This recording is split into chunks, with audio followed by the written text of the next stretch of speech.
So, as you can see, I'm not alone. This is not Azzy, by the way, but this is one of my kids. One of my favorites, although I have 4,000 favorites, so it's... This is Julia. This is literally the best friend, and... I'm the almighty. This is the almighty, mighty Julia.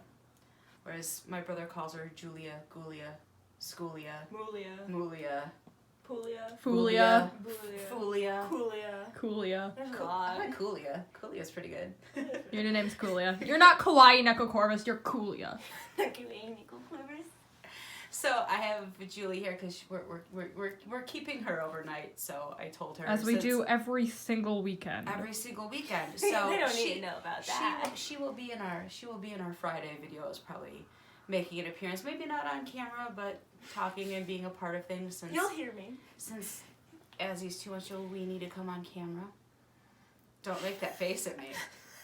Remember, you're supposed to be speaking now too. At least stick your And not hand making on the, rat At least stick face. your hand in the camera. I have many times to pet you.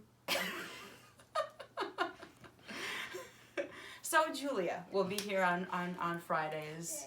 Maybe we'll have her pop her face in at the end tonight too, but this is one of my kids. Hello. Who's not afraid to be on camera, so. I'm getting the stink eye right now, I'm folks. getting a death glare. So, keeping with our October theme, you can stay and sit and enjoy story, or you can go hide with Azzy. It's entirely up to you. You have to do commentary on the story, because you're Yes. funny. Okay. Feel free. Oh, feel, no. Keep Feel free, it both keep of it you to- PG, because we don't need Goat Bob being demonetized. Well, I'm not monetized yet, so, you know. Still. People would have to subscribe for that. Yeah. Subscribe. The things that need to happen. So sticking with our horror story a day for October, we're gonna go down the creepypasta rabbit hole. And yes, I have things marked for your entertainment. So tonight we're gonna share a little story by a gentleman by the name of Michael Whitehouse. Now, Michael is going to be joining us for the next 5 nights. I don't know if this is a true story, but it absolutely reads like one. So, in talking about it, we're going to assume the kid is Michael. Are we ready? I hope so. Okay. Do you need a diaper? In case you know. I can always just use Ashley's clothes. No. Here's a hoodie. Hey! Alright, so part 1 of our bedtime adventures with Michael Whitehouse from the Creepypasta collection. There are several volumes of this as well. Begins as such. Ready? You sure? Yeah. Okay. Bedtime is supposed to be a happy event for a tired child. For me, it was terrifying. While some children might complain about being put to bed before they have finished watching a film or playing their favorite video game, when I was a child, nighttime was something to truly fear. Somewhere in the back of my mind, it still is. As someone who is trained in the sciences, I cannot prove that what happened to me was objectively real, but I can swear that what I experienced was genuine horror. A fear that in my life, I'm glad to say, has never been equaled. I will relate it to you all now as best I can. Make of it what you will, but I'll be glad to just get it off my chest. I can't remember exactly when it started, but my apprehension toward falling asleep seemed to correspond with my being moved into a room of my own. I was 8 years old at the time, and until then I had shared a room quite happily with my older brother. As is perfectly understandable for a boy 5 years my senior, my brother eventually wanted to have a room of his own, and as a result, I was given the room at the back of the house. It was a small, narrow, yet oddly elongated room, large enough for a bed and a chest of drawers, but not much else. I couldn't really complain because, even at that age, I understood that we did not have a large house, and I had no real cause to be disappointed, as my family was both loving and caring. It was a happy childhood during the day. A solitary window looked out into our back garden, nothing out of the ordinary, but even during the day, the light that crept into the room seemed almost hesitant. As my brother was given a new bed, I was given the bunk beds that we used to share. While I was upset about sleeping on my own, I was excited at the thought of being able to sleep in the top bunk, which seemed far more adventurous to me. From the very first night, I remember a strange feeling of unease creeping slowly from the back of my mind. I lay on the top bunk, staring down at my action figures and cars strewn across the green-blue carpet. As imaginary battles and adventures took place between the toys on my floor, I couldn't help but feel that my eyes were being slowly drawn toward the bottom bunk, as if I could see something moving out of the corner of my eye, something that did not wish to be seen. The bunk was empty, impeccably made, with a dark blue blanket tucked in neatly, partially covering two rather bland white pillows. I didn't think anything of it at the time. I was a child, and the noise slipping under my door from my parents' television bathed me in a warm sense of safety and well-being. I fell asleep. When you awaken from a deep sleep to something moving or stirring, it can take a few moments for you to truly understand what is happening. The fog of sleep hangs over your eyes and ears, even when lucid. Something was moving. There was no doubt about that. At first, I wasn't sure what it was. Everything was dark, almost pitch black. But there was enough light creeping in from outside to outline the narrowly suffocating room. Two thoughts appeared in my mind almost simultaneously. The first was that my parents were in bed because the rest of the house lay both in darkness and silence. The second thought turned to the noise, a noise that had obviously woken me. As the last cobwebs of sleep withered from my mind, the noise took on a more familiar form. Sometimes the simplest of sounds can be the most unnerving. A cold wind whistling through a tree outside, a neighbor's footsteps uncomfortably close, or, in this case, the simple sound of bed sheets rustling in the dark. That was it. Bed sheets rustling in the dark, as if some disturbed sleeper was attempting to get all too comfortable in the bottom bunk. I lay there in disbelief, thinking that the noise was either my imagination or perhaps just my pet cat finding somewhere comfortable to spend the night. It was then that I noticed my door, still shut, as it had been as I'd fallen asleep. Perhaps my mom had checked in on me, and the cat had sneaked into the room then? Yes, that must have been it.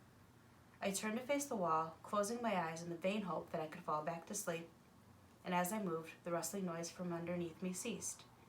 I thought that I must have disturbed my cat, but quickly I realized that the visitor in the bottom bunk was much less mundane than my pet trying to sleep, and much more sinister. As if alerted to and disgruntled by my presence, the disturbed sleeper began to toss and turn violently, like a child having a tantrum in his bed. I could hear the sheets twist and turn with increasing ferocity. Fear then gripped me, not like the subtle sense of unease I'd experienced earlier, but now potent and terrifying. My heart raced as my eyes panicked, scanning the almost impenetrable darkness. I let out a cry. As most boys do, I instinctively shouted for my mother. I could hear something stir on the other side of the house, but as I began to breathe a sigh of relief that my parents were coming to save me, the bunk bed suddenly started to shake violently, as if gripped by an earthquake, scraping against the wall. I could hear the sheets below me thrashing around as if tormented by malice. I did not want to jump down to safety, as I feared the thing in the bottom bunk would reach out and grab me, pulling me into the darkness. So I stayed there, white knuckles clenching my own blankets like a shroud of protection. The wait seemed like an eternity. The door finally and thankfully burst open, as I lay bathed in light while the bottom bunk, the resting place of my unwanted visitor, lay empty and peaceful. I cried, and my mother consoled me. Tears of fear, followed by relief, streamed down my face. Yet through all the horror and relief, I did not tell her why I was upset. I cannot explain it, but it was as though whatever had been in that bunk would return if I even so much as spoke of it or uttered a single syllable of its existence. Whether that was the truth, I do not know. But as a child, I felt as if that unseen menace remained close, listening. My mother lay in the empty bunk, promising to stay there until morning. Eventually, my anxiety diminished. Tiredness pushed me back down toward sleep, but I remained restless, waking several times momentarily to the sound of rustling bed sheets. I remember the next day wanting to go anywhere, be anywhere, but in the narrow, suffocating room. It was a Saturday, and I played outside, quite happily with my friends. Although the house was not large, we were lucky to have a large sloping garden in the back. We played there often, as much of it was overgrown, and we could hide in the bushes, climb in the large sycamore tree that towered above all else, and easily imagine ourselves in the throes of a grand adventure in some untamed exotic land. As fun as it all was, occasionally my eye would turn to that small window, ordinary, slight, and innocuous. But for me, that thin boundary was a looking glass into a strange, cold pocket of dread. Outside, the lush green surroundings of our garden filled with the smiling faces of my friends, but could not distinguish the creeping feeling crawling its way up my spine, causing every hair on my body to stand on end. The feeling of something in that room, watching me play, waiting for the night when I would be alone, eagerly filled with hate. It may sound strange to you, but by the time my parents ushered me back into that room that night, I said nothing. I didn't protest. I didn't even make an excuse as to why I couldn't sleep there. I simply and sullenly walked into that room, climbed the few steps into the top bunk, and then waited. As an adult, I would be telling everyone about my experience, but even at that age, I felt almost silly to be talking about something that I really had no evidence for. I would be lying, however, if I said that this was my primary reason. I still felt that this thing would be enraged if I so much as spoke of it. It's funny how certain words can remain hidden from your mind, no matter how blatant or obvious they are. One word came to me that night, lying there in the darkness alone, frightened, aware of a rotten change in the atmosphere, a thickening of the air as if something had displaced it.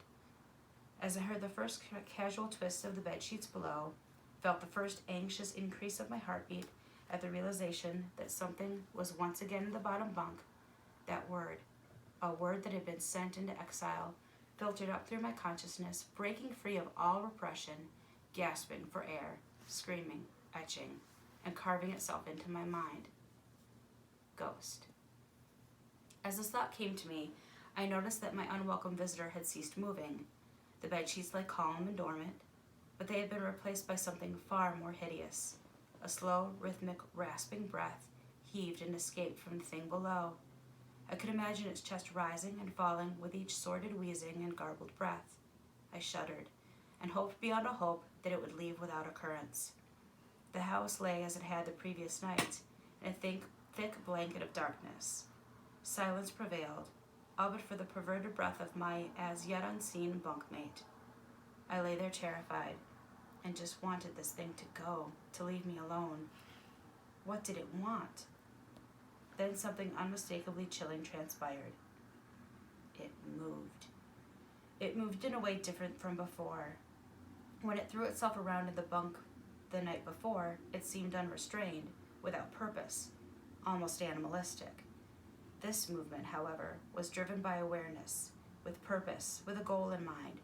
For that thing laying there in the darkness, that thing that seemed intent on terrorizing a young boy, calmly and nonchalantly sat up. Its labored breathing became louder, as now only a mattress and a few flimsy wooden slats separated my body from the unearthly breath below. I lay there, my eyes filled with tears. A fear that mere words cannot relate to you coursed through my veins. I would not have believed that this fear could have been heightened, but I was so wrong. I imagined what this thing would look like, sitting there, listening from below my mattress, hoping to catch the slightest hint that I was awake. Imagination then turned to an unnerving reality. It began to touch the wooden slats that my mattress sat on. It seemed to caress them carefully, running what I imagined to be fingers and hands across the surface of the wood. Then, with great force, it prodded angrily between two slats into the mattress. Even through the padding, it felt as though someone lay viciously stuck his fingers into my side. I let out an almighty cry, and the wheezing, shaking, and moving thing in the bunk below replied in kind by violently vibrating the bunk as it had done the night before. Small flakes of paint powdered onto my blanket from the wall as the frame of the bed scraped along it backward and forward. Once again I was bathed in light, and there stood my mother, loving, caring, as she always was, with a comforting hug and calming words that eventually subdued my hysteria. Of course she asked what was wrong, but I could not say. I dared not say. I simply said one word over and over and over again. Nightmare. This pattern of events continued for weeks, if not months. Night after night I would awaken to the sound of rustling sheets. Each time I would scream so not to provide this abomination with time to prod and feel for me. With each cry, the bed would shake violently, stopping with the arrival of my mother, who would spend the rest of the night in the bottom bunk, seemingly unaware of the sinister force tormenting her son nightly. Along the way, I managed to feign illness a few times and come up with other less than truthful responses for sleeping in my parents' bed. But more often than not, I would be alone for the first few hours of each night in that place, alone with that thing. With time, you become desensitized to almost anything, no matter how horrific. I came to realize that, for whatever reason, this thing could not harm me when my mother was present. I am sure the same would have been said for my father, but as loving as he was, waking him from sleep was almost impossible. After a few months, I had grown accustomed to my nightly visitor. Do not mistake this for some unearthly friendship. I detested the thing. I still feared it greatly, as I could almost sense its desires and its personality, if you could call it that, one filled with a perverted and twisted hatred, yet longing for me, of perhaps all things. My greatest fears were realized in the winter. The days grew short, and the longer nights merely provided this wretch with more opportunities. It was a difficult time for my family. My grandmother, a wonderfully kind and gentle woman, had deteriorated greatly since the death of my grandfather. My mother was trying her best to keep her in the community as long as possible. However, dementia is a cruel and degenerative illness, robbing its victims of their memories one day at a time. Soon my grandmother recognized none of us, and it became clear that she would need to be moved from her home to a nursing home. Before she could be moved, my grandmother had a partially difficult few nights, and my mother decided she would stay with her. As much as I loved my grandmother, I felt nothing but anguish for her illness. To this day, I feel guilty that my first thoughts were not of her, but of what my nightly visitor might do should I become aware of my mother's absence, her presence being the one thing that I was sure was protecting me from the full horror of this thing's reach. I rushed home from school that day and immediately wrenched the bed sheets and mattress from the lower bunk, removing all the slats and placing an old desk, a chest of drawers, and some chairs that we kept in the cupboard where the bottom bunk used to be. I told my father I was making an office, which he found adorable, but I'd be damned if I'd give that thing a place to sleep for one more night. As darkness approached, I lay there knowing my mother was not in the house. I did not know what to do. My only impulse was to sneak into her jewelry box and take a small family crucifix that I had seen there before. While my family was not very religious, at that age I still believed in God and hoped that somehow this would protect me. Although fearful and anxious, I gripped the crucifix under my pillow tightly in one hand, and sleep eventually came. As I drifted off to dream, I hoped that I would awaken in the morning without incident. Unfortunately, that night was the most terrifying of all. I woke gradually. The room was once again dark. As my eyes adjusted, I could gradually make out the window and the door and the walls, some toys on a shelf, and even to this day I shudder to think about it, for there was no noise, no rustling of sheets, no movement at all. The room felt lifeless, yet not empty. The nightly visitor, that unwelcome, wheezing, hateful thing that had terrorized me night after night, was not in the bottom bunk. It was in my bed. I opened my mouth to scream, but nothing came out. Utter terror had shaken the very sound from my voice. I lay motionless. If I could not scream, I did not want to let it know I was awake. I had not yet seen it. I could only feel it. It had obscured under my blanket. I could see its outline, and I could feel its presence, but I dared not look. The weight of it pressed down upon me, a sensation I will never forget. When I say that hours passed, I do not exaggerate. Laying there, motionless in the dark, I was every bit a scared and frightened young boy.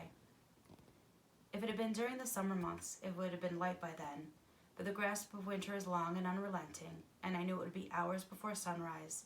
a sunrise that I yearned for. I was a timid child by nature, but I reached a breaking point, a moment when I could wait no more, where I could survive under this intimately deviant abomination no longer. Fear can sometimes wear you out, make you threadbare, a shell of nerves leaving only the slightest trace of you behind. I had to get out of that bed. Then I remembered the crucifix. My hand still lay underneath the pillow, but it was empty. I slowly moved my wrist around to find it, minimizing as best I could the sound and vibrations I caused, but it could not be found. I had either knocked it off the top bunk, or it had, I could not even bear to think of it, been taken from my hand. Without the crucifix, I lost all sense of hope. Even at such a young age, you can be acutely aware of what death is, and intensely frightened of it. I knew I was going to die in that bed if I lay there, dormant, passive, doing nothing. I had to leave that room behind. But how? Should I leap from the bed and hope that I make it to the door? What if it's faster than me? Or should I slowly slip out of that top bunk, hoping not to disturb my uncanny bedfellow? Realizing that it had not stirred when I moved, trying to find the crucifix, I began to have the strangest of thoughts. What if I was asleep? I hadn't so much as breathed since I'd woken up. Perhaps it was resting. Believing that it had finally gotten me, that I was finally in its grasp, or perhaps it was toying with me after all. It had been doing just that for countless nights, and now with me under it, pinned against my mattress, with no mother to protect me, maybe it was holding off, savoring its victory until the last possible moment, like a wild animal savoring its prey.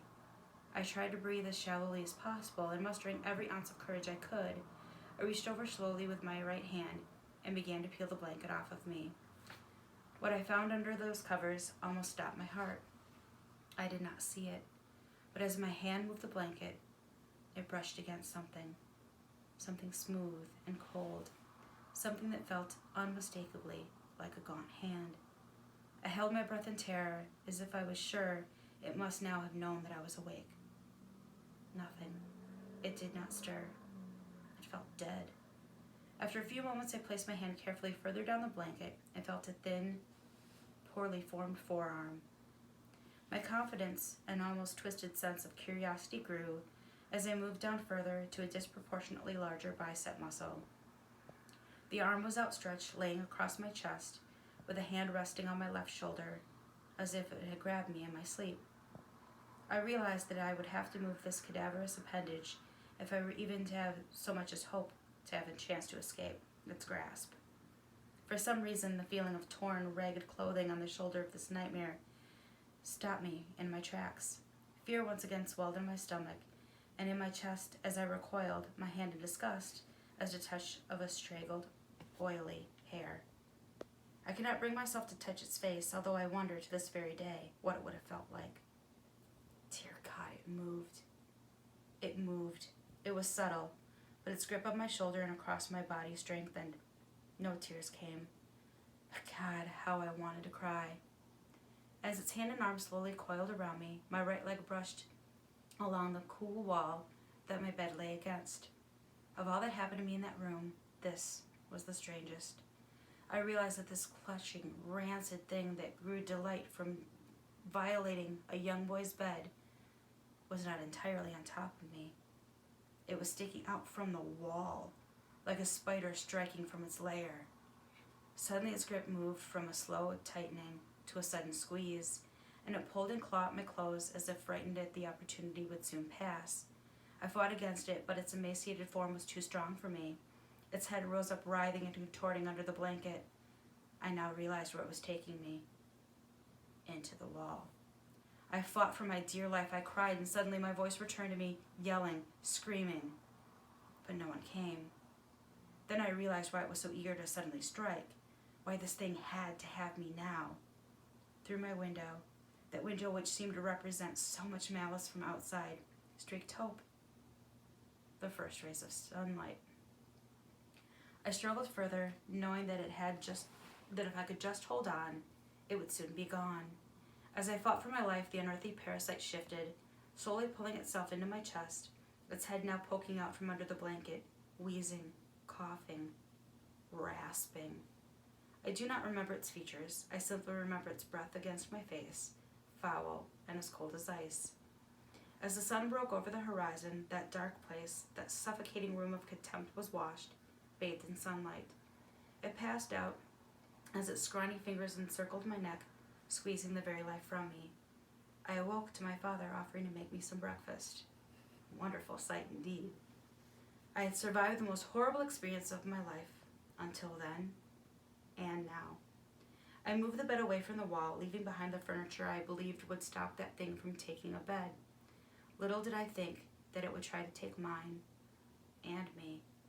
Weeks passed without incident, yet no one could. Frostbitten night, I awoke to the sound of the furniture where the bunk beds used to be vibrating violently. In a moment it passed. I lay there, sure I could hear a distant wheezing coming from deep within the wall, finally fading into the distance. I've never told anyone the story before.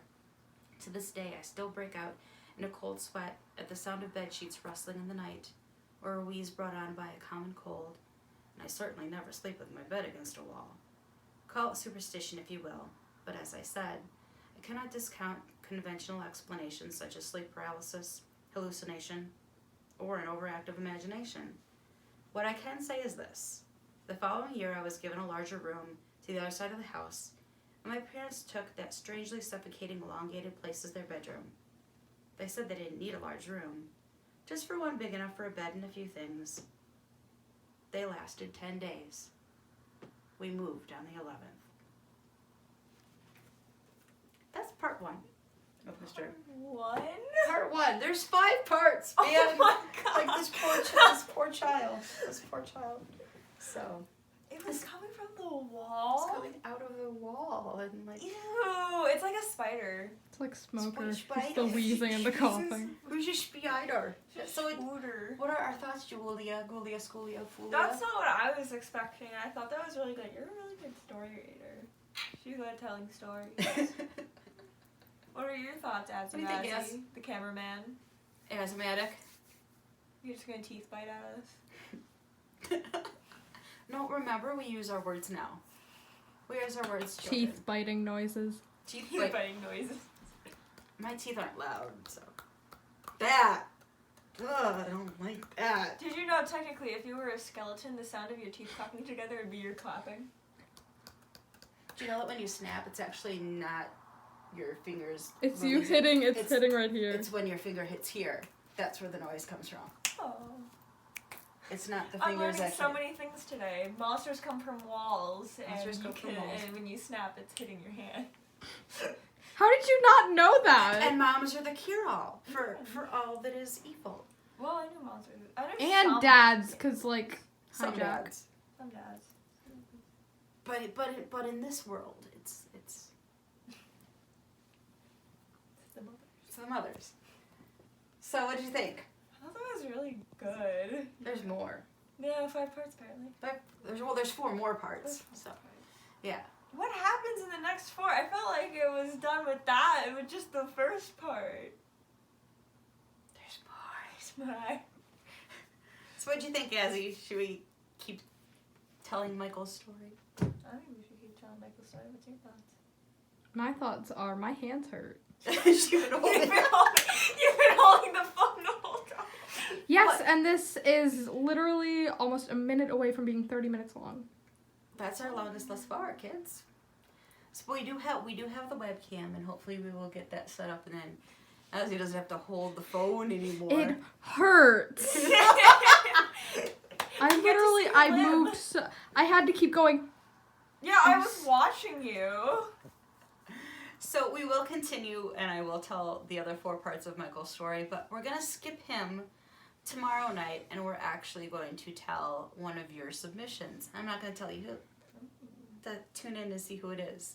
So thanks, guys, for listening. This one was a little bit longer, but it was really good. The other parts of Michael's story aren't as long, as these hands are probably going to fall off. But continue to submit. You can email. You can send me direct messages. They don't have to be your stories. So far, everything's been true stories. You guys can just share some of your favorites and tell me where to find them. Ozzy is begging for her hands to come down. As he's begging for You have 10 seconds. 10 seconds. 10, Oh. 9. Oh god, the phone's gonna explode if we get to a half an hour. 5. Apparently. Oh god, subscribe. You're done. The You just died. the trifecta. Yeah. Like the video if you liked it. Share it with your friends so that they can join in the spoopies of October. And join. Halloween's best month. Halloween's best month. It's your birth month. Halloween is best month. October's best month. Halloween's best Halloween holiday. should be a month long though, like legit. Please. The whole month should be Awesome. Halloween. The whole month should be Halloween. Switch hands, Goofus.